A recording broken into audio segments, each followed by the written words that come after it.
Hey everybody, Eric Grenier here with Philippe J. Fournier for this week's episode of The Numbers. Philippe, it is the day after Canada Day. That's right. It is the dog days of summer.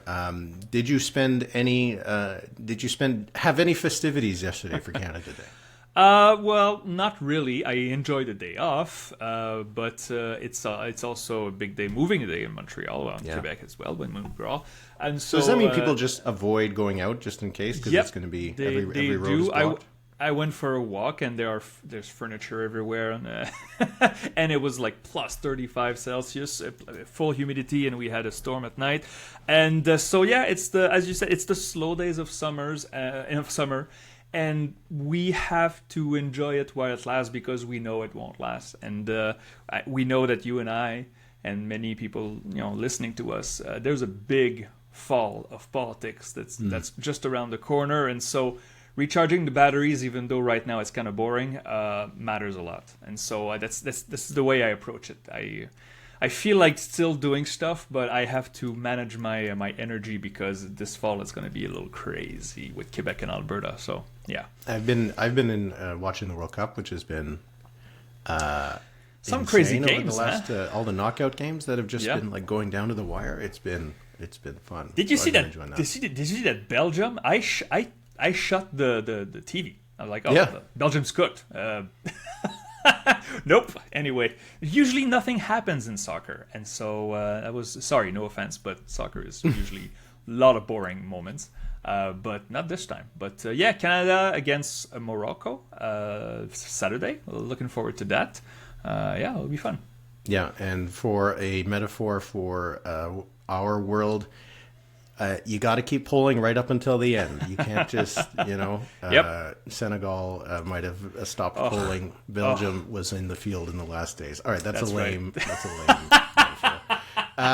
So today we're going to actually do something because it is the middle of the summer, day after Canada Day. Not a huge amount of political stuff going on. We haven't seen lots of numbers from the polls. The ones that we have gotten over the last week we'll chat about quickly, but we are going to do a game today. Yep. I'll explain it a little bit more in detail later. Members of the podcast know that in December we always do a leadership resignation draft. A lot of fun. Which is always lots of fun. And so now we're going to start something different, which is a new leader draft, trying to look into the crystal ball to see who might become leader between this Canada Day and next Canada Day. So we'll get into that in a second. But first, we had some new numbers from the two tracking polls from Liaison and Nanos. Liaison had 42 for the Liberals, 34 for the Conservatives, 13 for the NDP. Nanos had 44 for the Liberals, 30 for the Conservatives, and 12 for the NDP. What were your thoughts when it came to these numbers? I mean, marginal movement. I saw when the Liaison tracker came out, it was like, oh, it's tightening. I was like, well, technically, yeah, but a 1 or 2 point movement is not tightening yet. So, but I mean, it's still basically the same numbers that we've seen for weeks now. Mr. Carney and the Liberals entered the summer with a comfortable lead, somewhere around 10 points on average. What struck me is that the approval and satisfaction is still very high. And you and I had a discussion about this many months ago, and I think it was an over-under around Christmas. When would Mr. Carney go below the 50% line in the preferred PM tracker from Nanos and not come back up, right? It had got down to 47, 48, 49. It's back at 50 now. So preferred Prime Minister right now, Mr. Carney at 50, Mr. Poilievre at 24. Still hovering around that mark. And good news for the Liberals, tough news for the Conservatives. But I don't think we should expect much movement this summer. That's all I was thinking. The regional numbers are not surprising. Liberals doing well in BC, Ontario, Quebec, Atlantic Canada. What about you, Eric? Is there something that I missed that struck your eye? Well, like last week, I think we talked a little bit about the polls seemingly reverting to where they were. Yeah. And you kind of see this again with these. Yeah, Liaison said there was a tightening, but not compared to their poll from 2 weeks before, right, which is the rolling poll. And we're seeing that the NDP, which had gotten 14, 16% in some of these polls, now getting to a 12, 13, kind of back to where they were before. So all the kind of drama that we might have seen in the polls for a few weeks is dissipated and is kind of going back to where it was before. So that I think is my takeaway, and also just that we're restarting the clock from our Kearney on that 50% for the Prime Minister. We are. I'm not sure if I can't remember what the date. I think we had somewhere around May, but just the fact that we're still in July. We're in the back half of the year, and we're seeing still 50% plus for Mark Carney on this. And, Avi Lewis still at just 5. We've mentioned it a few times, his lack of recognition so far. He had a good first kind of 2 weeks when he became leader. Lots of attention, lots of media interviews.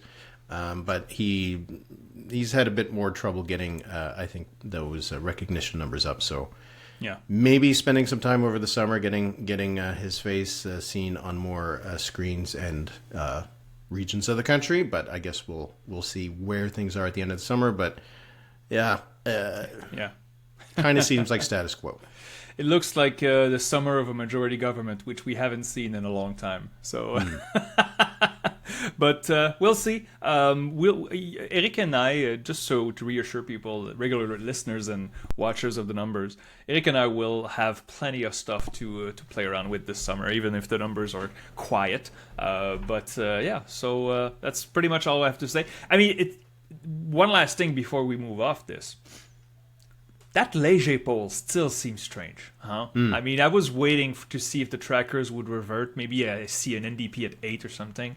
That Léger poll with the Liberals at 48 and the NDP at 6 still, it stands out. And I still wonder what's up with that. But, trust the average, people. Trust the average.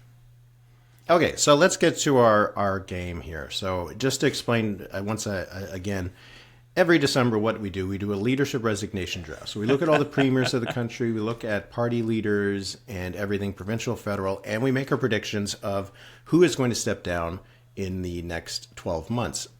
We had a couple resignations at the beginning of the year. Yep. Do you remember what the standings are in our leader resignation draft? That's right. So you had the first hit because we did it in early December, and you had the first score with Pablo Rodriguez, which he was on the verge of collapse. Ancient history, it sounds like now. Yeah, and then the new year came and you were leading 1-0. And then I had François Legault as my first pick, and he resigned, I think, in mid-January. So as it stands right now, and we could show it on the screen, our draft, but it's 1-1. And we don't wish ill on anybody. It's just, again, we said that in the episode. We don't wish ill on anybody, but it's just, a renewal of politics is always good, and we wonder who it's going to be. But right now, you and I are tied after I crushed you last year, 5-2. So, but yeah, exactly. But this draft is different because, we have to look at again. There are leadership races going on in this country, and you will enumerate them in a second. But I think also, since we take 6 picks each, we'll have to pull outside of those currently active leadership races, and we don't want to ascribe intentions to anybody. But there are some party leaders and premiers that are on a hot seat. And so in the next year, will they be replaced? And will there be somebody lower in the ranks that will rise up and win a leadership race? So I think that's a fun exercise. Again, it's all in good fun. So please don't take anything bad or negative from this. Eric and I are just having a little fun. Well, this one's more positive. It is an affirmation that people will succeed and become new leaders. But those people will replace somebody, right? So it's not all positive. So we realize that. So here's the rules. We each have to choose 6. I guess we'll do a snake draft again. I don't know if you have your little tool where we can do to figure out who goes first. We've done it before. But the rules will be we each have to choose 6 leaders. Now, it is people who are not leaders right now who will become leaders by July 1st, 2027. Now, the rules are there are 6 that we have to choose. At least one of the 6 has to be from a leadership race that has not even begun or is not even on the radar. At least one. Okay. We need to at least choose off the board for a leadership race to fill a vacancy that is not currently vacant. So they have to have at least one. And we didn't mention this before, but there is going to be a little bit of a wrinkle to the rules. That if the person that we choose is an interim leader by the time we get to next year, they will be worth half a point. So you get 1 point for if it's a completely new leader, and half a point if it is an interim leader at this point next year. So we do have a number of leadership races that are going to be taking place between now and next year. So for provincially, we have the Ontario Liberals, we have the Greens in New Brunswick, we have the PCs in New Brunswick, we have the Liberals in Nova Scotia, and we have, is there another one that I'm missing? No, that's it for the provincial. And federal, we have the Green Party leadership federally, which will take place later this fall.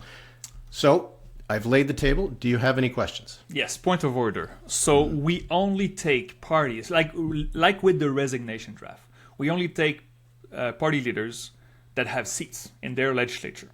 So, for instance, the Green leader of Manitoba, no offense to them, I know they're a real party, but they're not represented, so we can't pick them. Is that right? Yeah. Okay, good. A party that at least has seats either now or will have seats on July 1st, 2027. Okay. So the Quebec Conservatives may come into play. Yeah, I mean, technically they have a floor crosser, so I guess they have a seat right now. But this is true. So those are the rules. Do you have any other questions, sir? No, I think we're all good. All right, so why don't you get your little random riding generator game going to see who goes first. So we used that a few times. So people, I will press on the random button. It will choose a federal riding from the last election in April 2025 with a party, and either Philippe or Eric has to choose the line of where that party finished, and the other person has to say over or under. So, all right. I'm pressing the button right now. Eric, you have to set a line for the Liberals in Don Valley North. Ooh, okay. Which they won. But, yeah, okay. Okay. Don Valley North. That's not a riding that is... We don't usually pay much attention to this one. Yeah. That's the thing. It's like Westmount in Quebec. I'm going to put the line at... Actually, I'm just going to put the line at 50. Oh... Okay. Did the Liberals get over 50% in Don Valley North? In this election, they had 49% in Ontario. Did they do 1 point better in Don Valley North? I'm going to say over. Yeah, I'm going to say over. And now I have to look. Sorry, I got surprised there. Okay. I should have prepared. Merci Election Atlas, as always. Great website. Okay, Don Valley North, the Liberals. Last federal election. This is fascinating. Okay. Mm-hmm. Don Valley North. Madame Maggie Shee of the Liberals had 53% of the vote. Okay. Wow. So you're right. Okay, so I'm right. You win. And now you get to choose, do you go first or do you go second in the snake draft? Is picking first here really that big an advantage? I will yield the first pick to you. Yes, you go first. All right. Well, with my first leader draft pick, things to take into consideration, leadership races that are actually happening, that will happen before our deadline of July 1st next year, people who are actually in the race and who have declared, and people who have a good chance to win. When I put all of those together, my first pick is going to be Navdeep Bains for the Ontario Liberal leadership, which is coming to a close on November 21st. The former Mississauga MP, cabinet minister in Justin Trudeau's government. He is a renowned organizer, and I think out of all of the field that is currently up against him in the Ontario Liberals, he has to be the favorite. And I think that if I have to choose someone who is the most likely to become a party leader in the next year, I think it'll be Navdeep Bains. So that'll be my first pick. Had we done this draft in March, would you have taken Erskine Smith? It used to feel a little, I don't know, different. Am I wrong about that? I don't know if I'd choose him first. Yeah. But he would have been high up there. But yes, he has announced he is not running for the Ontario Liberal leadership. So Navdeep Bains will be my first pick. Okay. How many candidates? I counted 5 candidates for the ULP. There could be more, but okay, it's fine. Okay. Yeah, the That's deadline to get in, I think, is July 31st. So it's I think coming there up, are still some other candidates who could get in. Okay. Okay, for my first pick, Eric, I don't think I'll be super original. I mean, this is again the first round. What you just said about current leadership races, I'm not gonna go pick some obscure pick. I think the easiest right now for me would be to take Mike Morris for the Green, federal Green leader. He is the other MP. Madame May should leave. I mean, although we did say that a few years ago and she stayed, but we never know. But it looks like the Greens will have a new leader, and it would only make sense that the other MP wins it. So I will take Mike Morris as my first pick. All to right, be a leader but I have to next correct year. you. He is not currently an MP.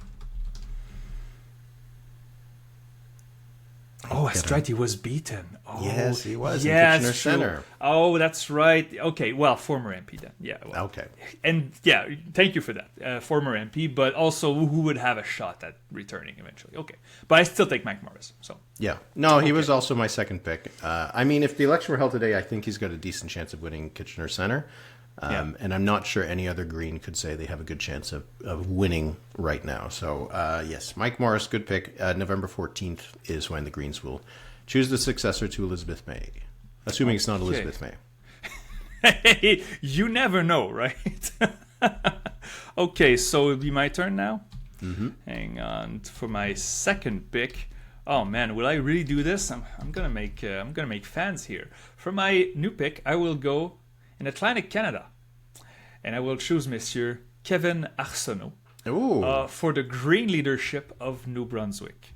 I mean, Monsieur Kuhn has left. He's been there for a long time. I think he's aging. I think he's over 70 now. And it's somebody that we had picked in our resignation draft, but last year, not 2 this years year. ago, yeah. Yeah, that's right. And I think Monsieur Arsenault, who is an MLA, has a good shot. And so I will go all green for my first two pick. All right. Once again, Kevin Arsenault is a former MLA. I was just That's what I meant. Yeah. for Kent North, but yes, Sorry, Kent North. Yeah. Yeah, and we don't actually know who's going to run in the New Brunswick Green race, but both Kevin Arsenault and the other MLA has been mentioned. Okay, so I didn't have Arsenault that high up, so now I'm going to stick actually to New Brunswick. So the PCs are choosing their new leader on October 17th, replacing Blaine Higgs.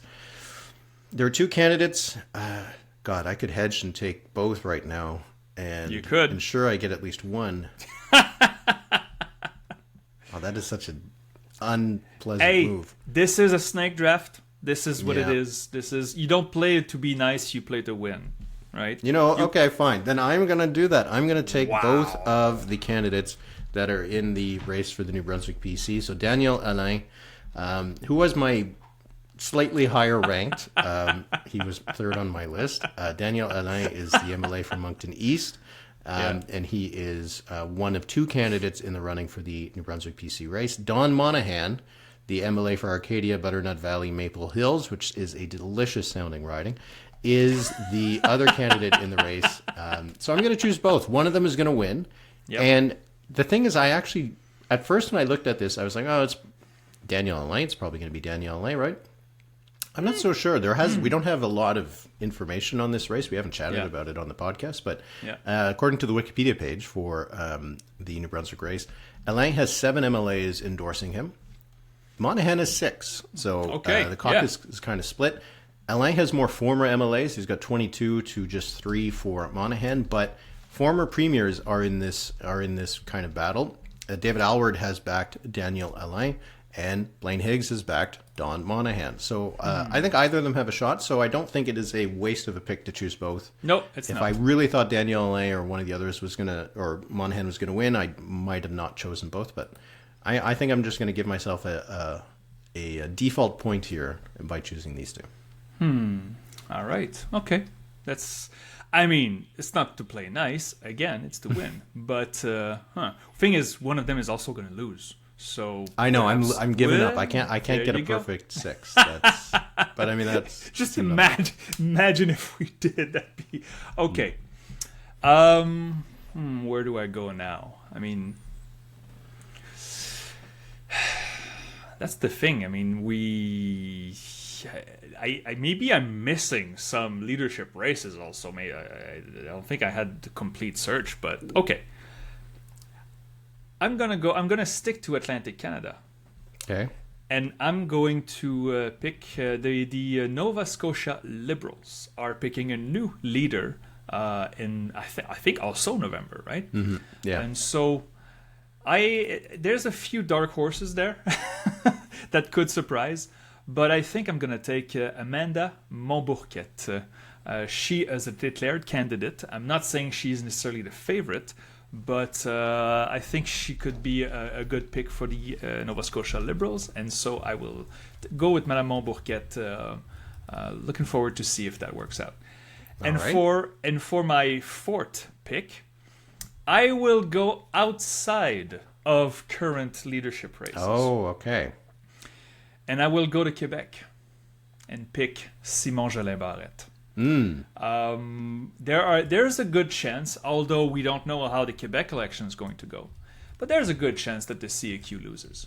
And if the CAQ loses, I just don't see the CAQ sticking with Madame Fréchette, or maybe they will want to, depending on how it goes. But if it goes badly, and I think Simon Jolin Barrette would be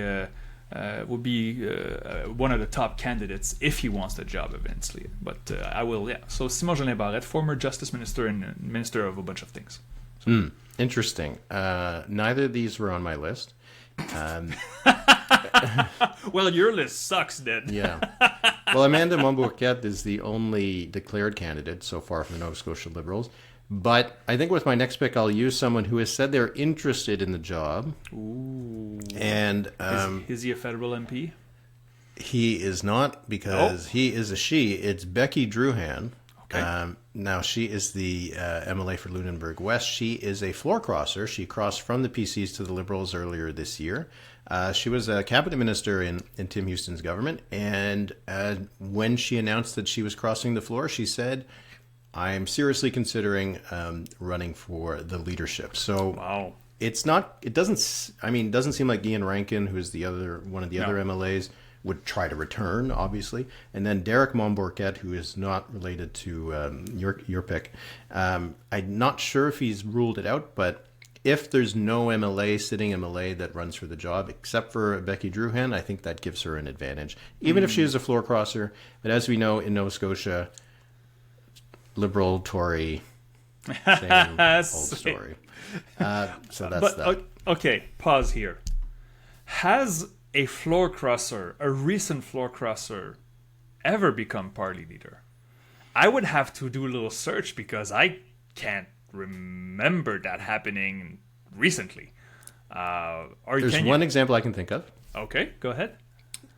In Alberta, Nancy Macbeth, who I think at the time she was Nancy Betkowski, she ran against Ralph Klein for the Alberta PC leadership in like 92 or whenever it was. Right. And it was a close race and everything. And then Klein, who was the mayor of Calgary at the time, he beat Nancy Betkowski at the time.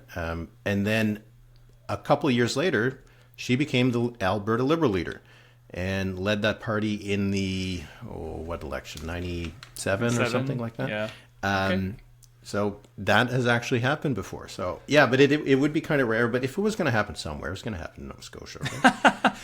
And you know what? I'm going to look it up, because if she changed party or she crossed the floor, was she an MLA that crossed the floor? That's really interesting. I'm gonna read on this. Okay. Yeah. Oh, yeah. You're right. Actually, in my example, I think she wasn't an MLA in Alberta when she crossed. So, yeah, that would be something. Anyway, I mean, we do have other floor crossers. One of them's a premier right now, Daniel Smith. Can't forget. Well, that. Yeah, not in this term though, but yeah. No, absolutely. not in this term. That's right. Okay. I still haven't chosen a off the board pick. I think I'm going to save that for my last one. My next one, I'm going to stick out in Atlantic Canada, go back to New Brunswick. The only MLA that's not David Kuhn for the New Brunswick Greens is Megan Mitten. She is the MLA for Tantramar. She has said she is considering it. Now, as I say this, it is a bit of a risk for both of us to choose someone for the New Brunswick Greens because they haven't set a date yet. So they might end up not even choosing a new leader by the time we get to the end of this. So that is a bit of a risk. But again, I've said it before. Some people can disagree, but if you're a small party there's a huge advantage to have an MLA or an MP or an MPP as your leader. You don't need to pay them a salary. They get automatic kind of coverage by the media. They are going to be at the assembly every day. There's just that kind of advantage that you can't, when you're a small party without a lot of resources, I don't know if you can let that go. So that's why I think she would have an advantage if she runs. Again, this one's a bit of a risk because we don't know who is going to run and we don't know when the race will be. We only know that there will be one at some point. That's pretty good, Eric. I kind of wanted Miss Mitten on my team right there. I would have chosen her with my last two right here. Okay. As you notice, I did not touch the OLP race. And there's reason for that because you took the pick that I wanted as first pick. And could I pick one of the other candidates? Maybe there'll be a surprise, those leadership races. I mean, we didn't see Carrie Lynn Finley win. I mean, it was a possibility, but I don't think you and I would have picked her in a draft last year, right? So, where do I go here? I think I want to go off the board again. Oh, okay. Yeah. I'm going to pick, if I say the name, Nikki Sharma. Does that ring a bell, my friend? Yes, she was actually on my list. She is? Oh, yes. So, Miss Sharma is the Deputy Premier of British Columbia.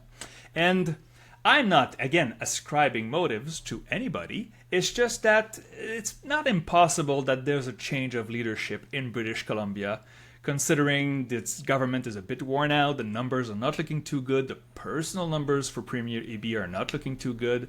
There are many storms on the horizon, and usually that's a good time to have a leadership race.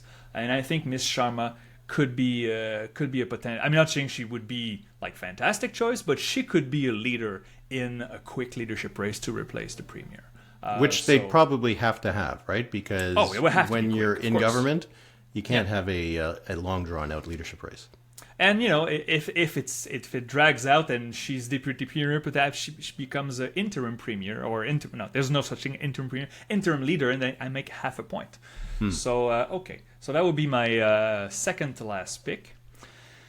And for my last pick, I don't know what to do here. Could I go a little crazy? I guess I could go a little crazy. Okay. I don't want to take that pick. There's a story behind it. I can't tell right now, but I will one day, I promise. I can't take that pick. Okay, I will go off the board again. In Quebec. I will take Alexandre Boulris.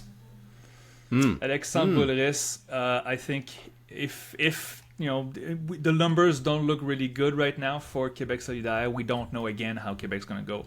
But it's possible that Québec Solidaire will need a new co-spokesperson next year, and Alexandre Boulris would be a wise choice for them to make. So I would take Alexandre Boulris. Okay. What'd you make of that? That's an interesting one. No, it wasn't on my list. I decided I wasn't going to go for Québec Solidaire. Okay. So now I have to choose off board because I haven't done that yet. You have to. I was going to. I had Lee Fairclough and Rob Surianic on my list just as kind of backup picks for the OLP. That maybe one of them might be able to surprisingly win. So when I was thinking about this, when I go off the board, I went to the BC NDP as well. At first, I had Adrian Dix. I was thinking, wouldn't that be fun? Oof, that would be fun. That would be something. Yeah, I don't think so. I was thinking about, what if Pierre Poilievre steps aside? Thing is, I don't know if they'd run that race that quickly. So I'd have to choose an interim, and I don't think I want to choose Andrew Scheer. You don't think if Monsieur Poilievre is out by the end of the year, you don't think by July they would have a new leader? If it's a majority, there's not a big rush. So I don't know. Yeah. So got to go to Quebec, I think, because there's an election. There's going to be probably some leader resignations. Now, oh my God. Do I go? I don't think the PQ. I think Paul Saint-Pierre Plamondon stays on as leader. If he does end up leaving as leader, it's because the party forces him out, and that could take some time. Éric Duhem, no idea what would happen there. And again, with Québec Solidaire, I don't know how that works. Do you have an interim co-leader? I don't know. So I got to go either the Liberals or the CAQ. The Liberals. Okay. The CAQ. I mean, okay, I want to hear this. So one of them it would be a interim leader choice, who I think Okay. could become interim leader. The other one could be either way. Okay. And if it is a minority government, there will likely have to be quick leadership races just in case. That's true. One of them wow. is funnier. I want to hear both of them when we're done here. I want to Okay. hear. Say your pick and then your runner-up. I want to know. I'm going to make as my actual pick. I will also go to the CAQ. I think for Christine Fréchette, unless she wins the election, it's hard for a premier to stay on. Yeah. So I'm going to choose someone who I think could run, and also someone who could end up just being the interim leader if that's the way it goes. And it's going to be François Bonnardel, Really? the MNA for Granby. He's been an MNA now since 2007. Yeah. So in this scenario, there a I can while. imagine him holding on regardless because of his own kind of connections to the riding and thinking like, you know what, I'll do the interim leader job and then I'll quit after that. And so I could see that happens, but he could also run. People talked about him as a potential leadership candidate. So François Bonnardel will be my last pick in this new leader draft. Do you want to know who my honorable mention goes to? Go ahead. I want to hear. Mark Tanguay. We know why. He was interim leader forever. He's the right? John Fraser of the Quebec Liberal John Party. Fraser. I mean, he's we been- didn't pick John Fraser. How would that happen? Baines or whoever flames out in March and Well, I don't want to be mean here, but Baines does a Pablo, and then we're back to square one. is that it's now Does a Pablo? I guess that's possible. But anyway, Pull Tanguay, a I was homer. thinking, you know what? If Milliard steps aside, Yeah. of course they'll give it to Tanguay again. He'll be the interim would. leader for the third time. Oh, that's Anyway, if he ends up, I want to have a 0.25 tiebreaker point. Okay, then I have the right to my own honorable mention then. Okay, your tiebreaker. Mark yeah. Tanguay will be my tiebreaker. Who's going Okay, to be your good. tiebreaker? The finance minister in British Columbia, her name is Brenda Bailey. She would be my other, pick to be either interim leader or new leader for the BC NDP if Monsieur AB steps down. But Okay. so, okay, let's look back now. Eric, your team is Navdeep Baines of the OLP. I think that's a good pick. Daniel Alain and Don Monahan, both candidates of the New Brunswick PCs. Hey, Just hedging here. if one of them pulls a Pablo, the other one would be able to slot in. Oh man, that would be double whammy here.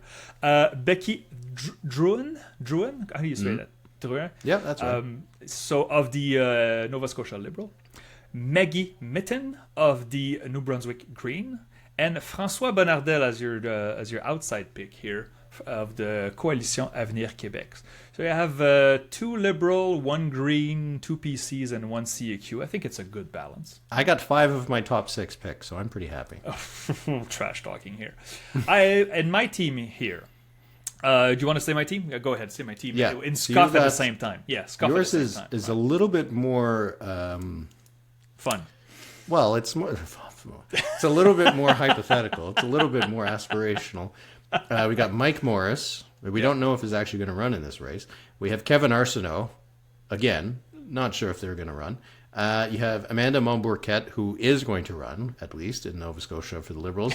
You have Simon Jolin Barrette, who I guess could run to replace Fréchette. Oh, he would. He would. Yeah, but they'd have to replace pretty quick. Yeah. And then your 5th was Nikki Sharma, who was one of my picks as my off-board Deputy BC Premier. And then you have Alexandre Bouleris of Quebec Solidaire, formerly, or I guess currently an MP, formerly an NDP MP. So yours is a much more of a theoretical list. You got lots off the board, and mine is a lot. I have 1 point in the bag already because I know that it'll be either Daniel Alain or Don Monahan. So I think I'm gonna take that. I think you're the favorite, but I may have the higher ceiling though. But we'll see. Yeah. Okay. all right. Interesting. Well, listeners and viewers, let us know who has the Yeah. better team, and also who is not on our list that should be on the list. I think we got a pretty complete list, but I think so, also if we had gone for the Conservatives and Pierre Poilievre, Oh. who could we have chosen? It's true that Pierre Poilievre was on our resignation list in December, and we chose no federal conservatives here. Okay, let's just say. To be fair, though, you also chose Mark Carney, but yeah. Well, yeah, December was a long time ago, my friend. I just had something, again, a point of order here. Do we assign these people to a single party?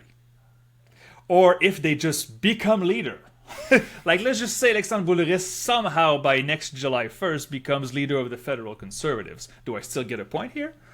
Yep, we're going to play it that way. So if one of these... So here's how it works, all right? Danielle Alain wins New Brunswick PC leadership. Yeah. Don Monahan says, you know Crosses what, I'm out. Floor. I'm going to go become leader of the People's Alliance again.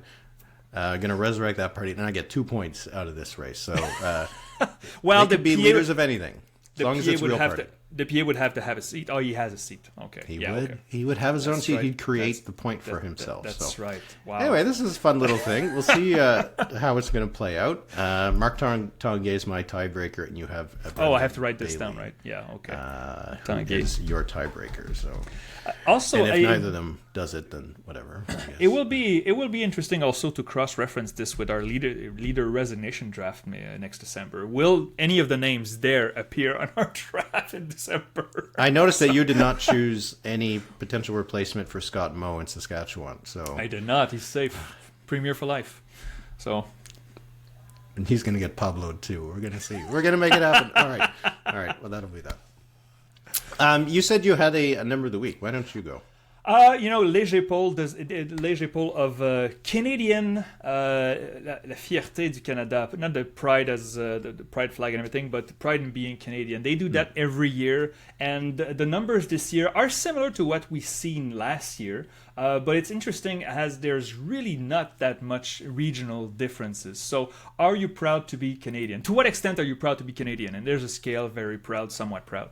Not very much proud, and not proud at all. 84% of Canadians say they are proud to be Canadian. 13% say they are not. When we look at the regional differences, the highest is in BC with 89. The lowest is in Quebec with 81. So that's marginal. The differences are marginal regionally. And even in Alberta, 82% proud, 16% not proud. I thought I would bring this up, not just to boast of Canadian pride. That's not what I'm doing. But we have referendums or referenda maybe coming. We know that Alberta has one. Perhaps they'll have another one. And perhaps one in Quebec. And when we cross-tab this in Quebec, we see that a lot of pro-sovereignty voters, they don't hate Canada.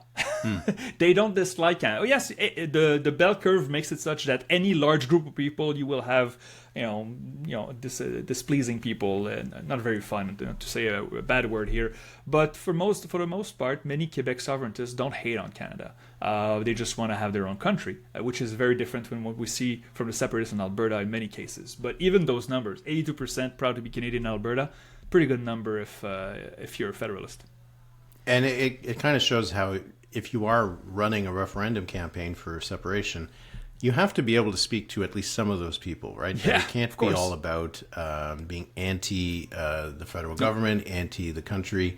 The discourse sometimes in Quebec among sovereignists is that Quebecers don't opt for sovereignty because of fear. But I think there has to be a recognition that some of it is that, as you said, some people in Quebec who might be open to the idea of independence or sovereignty aren't all that upset with Canada as a whole. So you need to have a message. If you're trying to win one of those, you have to have a message that appeals to those people as well. Yep. So my number of the week will be completely non-political. It'll be 16. Canada made it to the group of 16 in the World Cup. This is the first time. Now, the World Cup expanded from 32 teams to 48. So the fact that Canada made it to the group of 32 is like not, yes, they got out of qualifications, but in the past when they've been in the World Cup, they've been in a group of 32. So this is the best performance for Team Canada at the World Cup. And I'm not a big soccer guy, but every 4 years, I love it. I just love international competitions like this, and it's so much fun to see Canada doing well. I think it's going to be tough against Morocco, but go Canada, go. We'll see what happens on the weekend. And, prediction for Saturday? What do you say? You know what? It's been nuts this week. Yes, It's it like has been goals in the nuts. 90th minute or in the Yeah. extra time or Yeah. penalties. We saw with Belgium. I Getting thought it, Britain was done. I thought Britain was done as well. yeah, right? England. So- Yeah, it's just. England. Yeah. I don't want to make a prediction. I can't. I will make a prediction. I say it's going to be 1-1 at the end of 120, and Canada takes it in the not shootout. All right, I'll take the that. kicks. We'll The kicks. go with that. It kicks, Yeah. and then that means that Canada would then face probably France, and then we'll say, okay, that was good enough. Thank you very much. Yeah. We'll see. Yeah. So All right. Well, we'll keep on watching on that, and we'll be back next week with another episode.